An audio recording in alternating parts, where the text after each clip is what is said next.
Komisi Pemberantasan Korupsi menyebut aliran dana jual beli kuota haji khusus 2024 mengalir secara berjenjang sampai ke pucuk pimpinan di Kementerian Agama.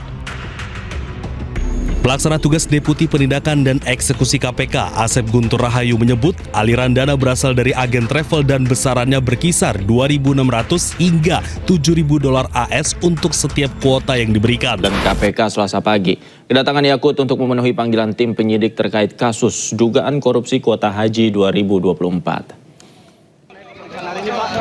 Iya Pak, ada yang mau disampaikan nggak Pak? Yang disampaikan Pak Yakut. Ini kan pemeriksaan kedua nih Pak, dalam tahap penyidikan ya Pak.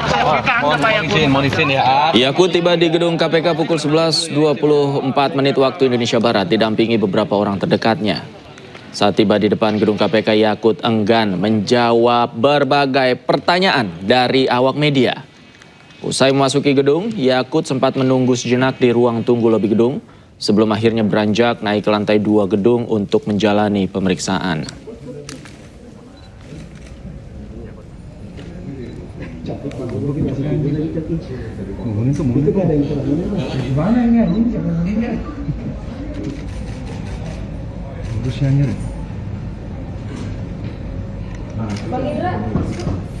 Pemirsa, untuk mengetahui informasi selengkapnya kami telah terhubung dengan jurnalis iNews Hadisti Nur Arifah di gedung KPK. Selamat sore, Hadisti. Apakah pemeriksaan terhadap Yakut masih berlangsung?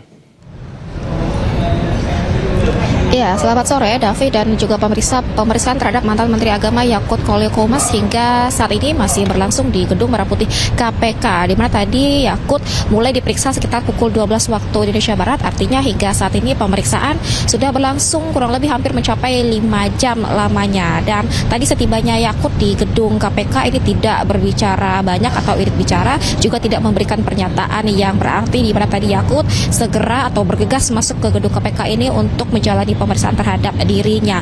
Dan memang kehadiran Yakut juga pada hari ini adalah kapasitasnya sebagai saksi untuk ditanyai terkait dugaan kasus korupsi penyelenggaraan haji pada periode 2023-2024 atau saat dirinya masih menjabat sebagai Menteri Agama di bawah pemerintahan Presiden Republik Indonesia Joko Widodo pada saat itu. Dan juga untuk pemeriksaan Yakut pada hari ini juga merupakan pemeriksaan yang kedua kali setelah kasus ini naik pada tahap penyidikan, di mana sebelumnya Yakut sudah pernah diperiksa pertama kali pada awal September lalu selama 8 jam dan dicecar 18 pertanyaan.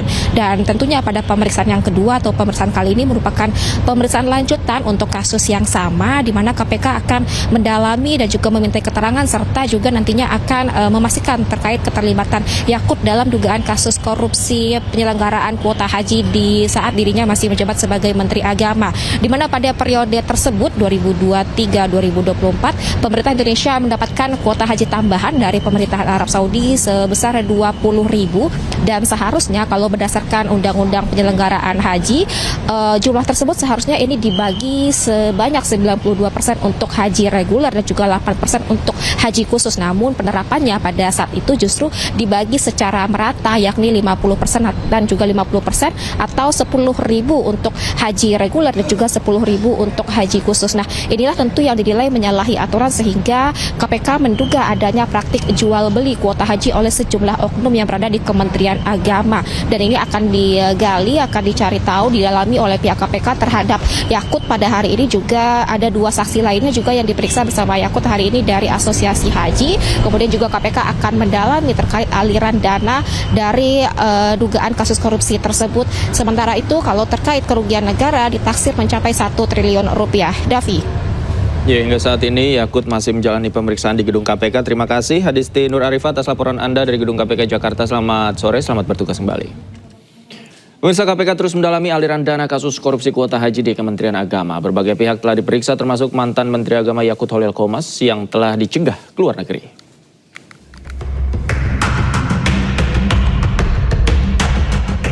Kasus korupsi kuota haji 2024 memasuki babak baru. Komisi Pemberantasan Korupsi menyebut aliran dana jual beli kuota haji khusus 2024 mengalir secara berjenjang sampai ke pucuk pimpinan di Kementerian Agama.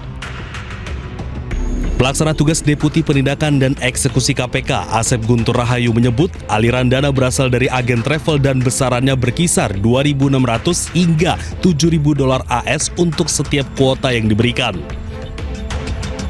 Kemudian fee-nya berapa? Apakah sudah pasti? Sedang kami hitung, tapi kira-kira kisarannya antara ada yang per kuota nih ya 2.600 sampai dengan 7.000 ya. Ada hitung-hitungan kasarnya, ada yang sudah menghitung 10.000 dikalikan sekian gitu kan, ada nilainya, ada yang sampai sekian triliun dan lain-lain. Ya bisa itu nilai-nilai kasar, tapi hitungannya ada yang 2.600 sampai dengan 7.000 US dollar per kuota. Kasus dugaan korupsi kuota haji 2024 telah naik ke tahap penyidikan, tapi KPK belum menetapkan tersangka. Sejauh ini, total sudah ada 3 orang yang dicegah keluar negeri, salah satunya adalah Yakut Khalil Qumas.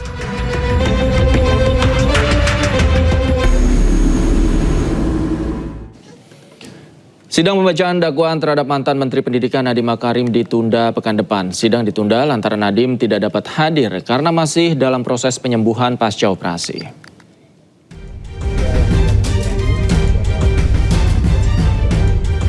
Sidang perdana kasus dugaan korupsi pengadaan laptop Chromebook digelar di Pengadilan Tipikor, Jakarta Pusat. Sidang beragenda pembacaan dakwaan terhadap Nadiem Makarim dan 3 terdakwa lainnya. Lantaran tidak hadir karena baru melakukan operasi, hakim memutuskan pembacaan dakwaan untuk Nadiem ditunda minggu depan, yakni tanggal 23 Desember 2025 mendatang. Saya dan Nadiem dan keluarga sebetulnya sangat berharap ini bisa terjadi hari ini, persidangan ini jadi bisa cepat-cepat, bisa semuanya selesai, tapi ternyata kesehatan anak saya tidak memungkinkan itu. Karena dia selama 4 tahun ini sebetulnya sudah mulai dengan penyakitnya itu dan sudah 1 kali dioperasi sebulan yang lalu, kemudian kali ini 2 hari yang lalu dioperasi lagi untuk penyakit yang sama. Apabila belum sehat maka sesuai dengan ketentuan undang-undang maka persidangan tidak dapat dilakukan. Jadi ukurannya bukan pakai Zoom atau tidak pakai Zoom, tetapi ukurannya adalah apakah Pak Nadiem dalam keadaan sehat untuk bisa mengikuti sidang.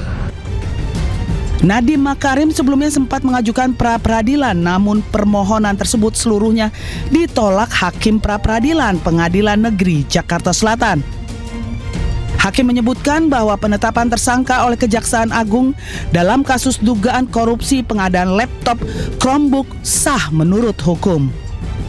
Dari Jakarta, Ismalia Leman, iNews melaporkan. Pemirsa, Pengadilan Negeri Jakarta Pusat menggelar sidang pembacaan dakwaan kasus penghasutan aksi unjuk rasa dengan terdakwa Direktur Eksekutif Lokataru Del Pedro Marhain dan 3 terdakwa lainnya. Sidang dihadiri puluhan pendukung Del Pedro CS. Yang lalai dalam menjalankan tugasnya mengamankan 4 terdakwa kasus penghasutan aksi unjuk rasa yang terdiri dari Del Pedro Marhain, Muzaffar Salim, Syahdan Hussein, dan Harik Anhar sempat berorasi sebelum persidangan dimulai. Sidang pembacaan dakwaan ini dihadiri puluhan pendukung Del Pedro CS yang memenuhi ruang sidang Kusuma Atmaja 4 Pengadilan Negeri Jakarta Pusat. Mereka terlihat kompak mengenakan slayer bertuliskan "Semakin ditekan, semakin melawan". Sebelumnya, Del Pedro dan ketiga terdakwa lainnya ditetapkan sebagai tersangka dalam perkara dugaan penghasutan terkait unjuk rasa Agustus 2025 yang lalu. Del Pedro CS sempat mengajukan gugatan pra-peradilan, namun ditolak oleh majelis hakim.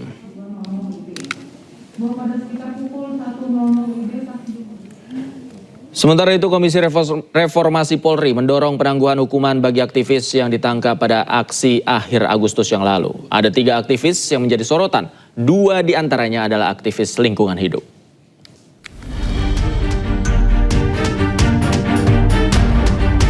Komisi Reformasi Polri terus bergerak untuk memperbaiki penegakan hukum di Indonesia. Audiensi pun terus dilakukan untuk mendengar masukan masyarakat. Hasilnya, komisi meminta penangguhan penahanan untuk 3 aktivis yang ditangkap terkait aksi unjuk rasa pada Agustus lalu. Dari 1038 yang ditangkap karena atau ditahan karena kerusuhan Agustus. Karena Agustus itu kami tadi memberi perhatian kepada 3 orang yang mungkin perlu diperhatikan untuk segera dilepas. Pertama, orang bernama Laras Faizati, Ia bekerja di kantor Majelis Antar Parlemen ASEAN. Permintaan ini sekaligus sebagai bentuk harapan akan reformasi di tubuh Polri menjadi lebih humanis. Bagaimana mengubah blueprint dan juga watak institusi yang tentu saja masih ada warisan masa lalu dan cenderung militeristik. Ini harus menjadi polisi yang betul-betul humanis dan menjiwai masyarakat sipil. Komisi Reformasi Polri sendiri berisi 10 orang dari berbagai latar belakang. Mereka dilantik pada Jumat 8 November di Istana Kepresidenan. Tujuannya untuk memperbaiki kinerja Polri dan meningkatkan kepercayaan masyarakat terhadap Polri. Dari Jakarta, Helmi Sajangbati, iNews melaporkan.